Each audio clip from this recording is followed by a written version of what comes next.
রানবীরও কাপুরুষ শব্দটা মিমের কাছ থেকে ভালোভাবে নিতে পারেনি, তাই রানবীরও রাগ করে দেখা করেনি। কিন্তু আজ আর মন মানছে না। লাল শাড়ির পরিবর্তে হলুদ একটা শাড়ি পরে মিম সবার সামনে এসেছে।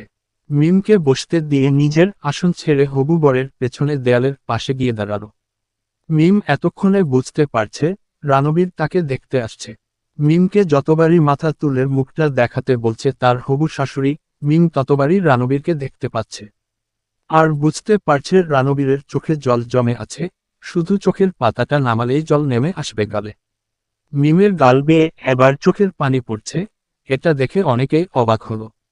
মিমের হবু শ্বশুর তো বলেই ফেলল, মা, আজ তো আমরা কেবল দেখতে আসলাম, তুমি কাঁদছ কেন? উত্তর না দিয়ে সবাইকে অবাক করে দিয়ে মিম বসা থেকে উঠে দাঁড়ালো এবং হবু বরের পেছনে দেয়ালে ঠেস দিয়ে দাঁড়ানো রানবীরের মুখোমুখি হয়ে দাঁড়ালো। মিমের এমন কাণ্ড দেখে রানবীর সোজা হয়ে দাঁড়িয়ে সবার দিকে একবার তাকিয়ে মিমের দিকে তাকালো। সবাই হিন্দি সিরিয়ালের মতো এক এক করে ঘাড় ঘুরিয়ে তাদের দুজনের দিকে তাকালো। মিমও মনে হয় সবাই তাকানোর জন্য অপেক্ষা করছিল। সবাই যখন এক দৃষ্টিতে তাদের দিকে তাকালো, ঠিক তখনই মিম রানবীরের ঘাড়ের পেছনে দুই হাত দিয়ে শক্ত করে ধরে তার দুই ঠোঁট শক্ত করে কামড়ে ধরল। গত সপ্তাহেই দুজনের গ্র্যাজুয়েশন শেষ হলো, আজ তারা দুজনে বিয়ের পিঁড়িতে।